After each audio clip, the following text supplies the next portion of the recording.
బీర్ల ఐలయ్య పైన అనర్హత వేటట. ఆలేరు ఎమ్మెల్యేకు పొంచి ఉన్న పదవీ గండం. తప్పుడు అఫిడవిట్ కేసులో బిగుస్తున్న ఉచ్చు. నాంపల్లి ప్రజాప్రతినిధుల కోర్టులో 22వ తేదీన విచారణట. ఏం చేసిండు ఆయన? ఏం చేసిండు? బీర్ల ఐలయ్య బీర్ల పైన అనర్హత వేటు. ఇది నమస్తే తెలంగాణలో వచ్చింది.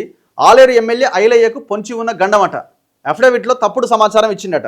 ప్రభుత్వ విప్ బీర్ల ఐలయ్య పైన అసెంబ్లీ ఎన్నికల సందర్భంగా దాఖలు చేసిన అఫిడవిట్లో తప్పుడు వివరాలు పేర్కొన్నందుకు అనర్హత వేటు పడే అవకాశాలు కనిపిస్తున్నాయట.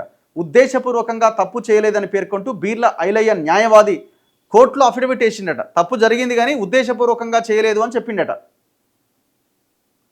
దీనిపైన ఫిర్యాదుదారుడు కూడా అఫిడవిట్ దాఖలు చేయడంతో కేసు విచారణ ఆసక్తికరంగా మారింది. ఈ నెల 22వ తేదీన నాంపల్లిలోని ప్రజాప్రతినిధుల కోర్టులో విచారణ జరగబోతున్నది. 22nd రోజు ఉందట విచారణ. అసలేంది కదా? అసెంబ్లీ ఎన్నికల్లో ఆలేరు నియోజకవర్గం నుంచి కాంగ్రెస్ అభ్యర్థిగా పోటీ చేసిన బీర్ల ఐలయ్య తన నామినేషన్తో పాటు అఫిడవిట్ కూడా దాఖలు చేసిండు. అయితే ఆ అఫిడవిట్లో తప్పుడు సమాచారం పొందుపరిచారని ఆరోపిస్తూ అదే నియోజకవర్గానికి చెందిన బొడుసు మహేష్ అనే సామాజిక కార్యకర్త నిరుడు జూన్లో హైకోర్టులో రిట్ పిటిషన్ దాఖలు చేసిండు. బీర్ల ఐలయ్య పైన ఎన్నికల అఫిడవిట్లో పేర్కొన్న భూములు ఆయనకు చెందినవి కావని, పైగా తన భూములను దాచేశారని తెలిపారు. దీనిపైన 3 వారాల్లో నిర్ణయం తీసుకోవాలని రాష్ట్ర ఎన్నికల కమిషన్ను ఆదేశించిన హైకోర్టు ఆ తర్వాత ఫిర్యాదుదారుడు ఐలయ్యకు నోటీసులు జారీ చేసింది. అనంతరం కేసును ప్రజాప్రతినిధుల కోర్టులో తేల్చుకోవాలని సూచిస్తూ పిటిషన్ను డిస్మిస్ చేసిందట.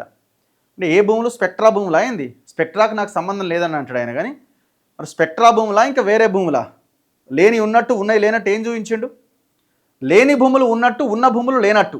ఫిర్యాదుదారుడు నాంపల్లి కోర్టుకు సమర్పించిన పత్రాల ప్రకారం యాదగిరిగుట్ట మండలంలోని సైదాపురం గ్రామంలో సర్వే నెంబర్ 437/A7లో 6 గుంటల భూమి తన మీద ఉన్నదని బీర్ల ఐలయ్య పేర్కొన్నారని, కానీ 2023 జూలై 27వ తేదీ నాటికి డాక్యుమెంట్ ప్రకారం అది ఎస్ వెంకటేశ్వరరావుకు చెందినదిగా ఉన్నదని తెలిపారు. భూములు ఎక్కువ ఉంటే ఏమైందంటే అటు తిట్టి ఇటు అవుతుంటుంది కదా. ఇక అన్నీ చూసుకోవాలి కదా. మరి అందులో మనదో అదోడదో మన వాళ్ళ పేర్ల మీద ఏం రాయించినాం ఈ కథ అంత ఉంటుంది కదా. రాజాపేట్ మండలంలోని సాండ్లూరులో సర్వే నెంబర్ 130/Aలో 37 గుంటల భూమిని బీర్ల ఐలయ్య క్లెయిమ్ చేసిండట ఏది అఫిడవిట్లో. కానీ అది మద్దికుంట రమాదేవి పేరు పైన ఉన్నదని పేర్కొన్నారట.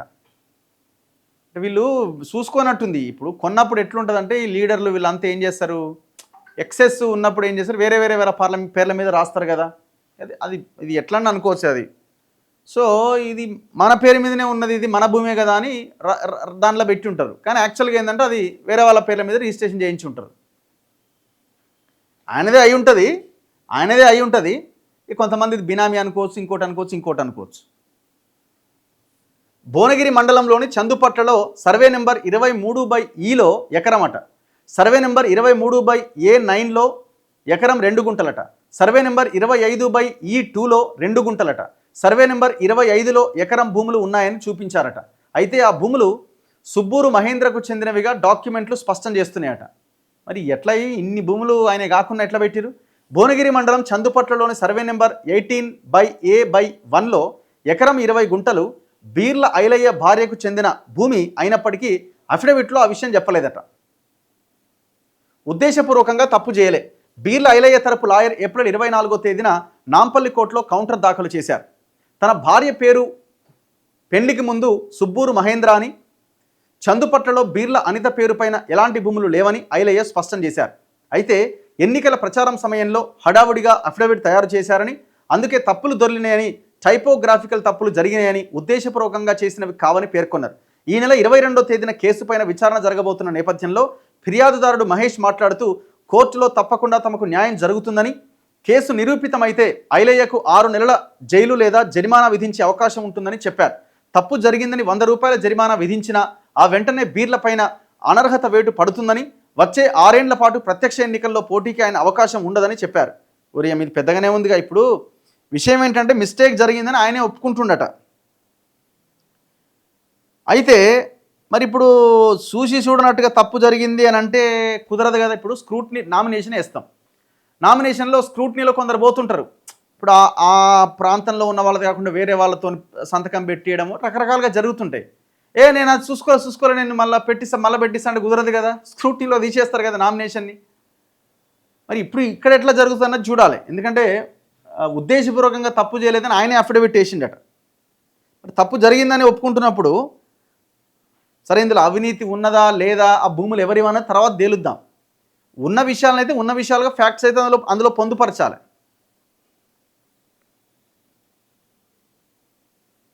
ఒకసారి అడ్వకేట్ ఒపీనియన్ తీసుకుందాం దీని మీద.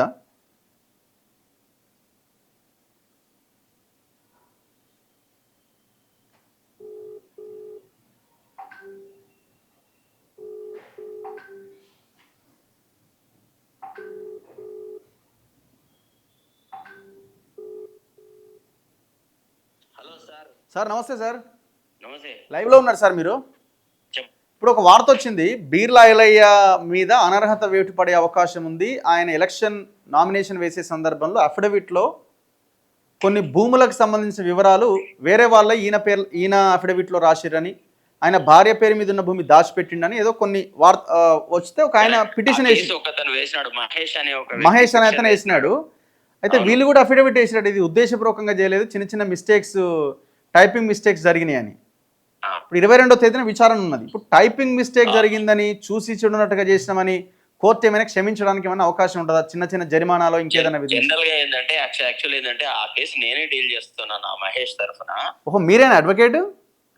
నేనే అడ్వకేట్, ఆ మహేష్ తరఫున అడ్వకేట్ నేనే. అసలు వాస్తవం ఏంటి అని అంటే 125A కింద 125A కింద అతను కంప్లైంట్ లాడ్జ్ చేసినాడు. అందులో 1 సంవత్సరం జైలు శిక్ష మాత్రమే ఉంది ఒకటి. తర్వాత రెండోది ఏంటంటే కంప్లైంట్ ను with in the time file చేయలేదు అనేది వాళ్ళ ఇదనమాట, ఏది వాళ్ళ ఆబ్జెక్షన్. ఎవరు? నిజంగా కూడా కంప్లైంట్ ను టైం కి ఫైల్ చేయలేదు. అయితే క్రిమినల్ ప్రొసీజర్ కోడ్ లో ఏదైనా సహేతుకమైన కారణాలు ఉంటే ఆ డిలేని కండోన్ చేసేటువంటి అధికారము మ్యాజిస్ట్రేట్ కు ఉంటది. పోయినసారి ఆ ఆలస్యానికి ఎందుకు కారణమైంది, ఆయన మొదట ఎట్లా చీఫ్ ఎలక్టరల్ ఆఫీసర్ కు సబ్మిషన్ ఇచ్చినాడు, రిప్రజెంటేషన్ ఇచ్చినట్టు, తర్వాత హైకోర్టులో రిట్ పిటిషన్ వేసినాడు. ఈ రకంగా ఆయన సంబంధిత శాసనసభ్యుడు తప్పుడు సమాచారం దురుద్దేశపూర్వకంగా ఇచ్చినాడు. కొన్ని ఆస్తులకు సంబంధించిన వ్యవహారాలు తప్పుడు రీతిగా ప్రకటించలేదు. తప్పు చేసిన వ్యక్తి లిమిటేషన్ అనేటువంటి ఒక ప్రొసీజరల్ గ్రౌండ్ లా తప్పించుకోవడానికి వీల్లేదు అని మేము ఆబ్జెక్షన్ పిటిషన్ వేసినాము. అది విచారణకు ఉంది. కాకపోతే ఆయన శాసనసభ సభ్యత్వం రద్దవుతుందా అని అంటే అది కొద్దిగా డౌట్ఫుల్. ఎందుకంటే శాసనసభ సభ్యత్వాన్ని కావాలన్నప్పుడు దానికి ఎలక్షన్ పిటిషన్ వేయాల్సి ఉంది 45 రోజుల లోపల. ఎలక్షన్ పిటిషన్ ఇతను కనుక వేసి ఉంటే బాగుండేది, వేయలేదు. సో కాబట్టి శాసనసభ సభ్యత్వ రద్దు అనే దానికి పెద్దగా ప్రాధాన్యత లేదు. కానీ బట్ తప్పుడు సమాచారం ఇచ్చినందుకు మాత్రం బీర్లా ఐలయ్య మీద శిక్ష పడే అవకాశాలు ఉంటాయి. దానికి సంబంధించి కొంత తీవ్రంగానే ఆ విషయం ఉంది. అంటే మొదట ఎవరో ఒక అడ్వకేట్ డీల్ చేసినారు, ఆ తర్వాత బీర్లా ఐలయ్య వాళ్ళని ఏదో బెదిరించో లేదా లాలచి పడో తన వైపు చేర్చుకున్నాడు.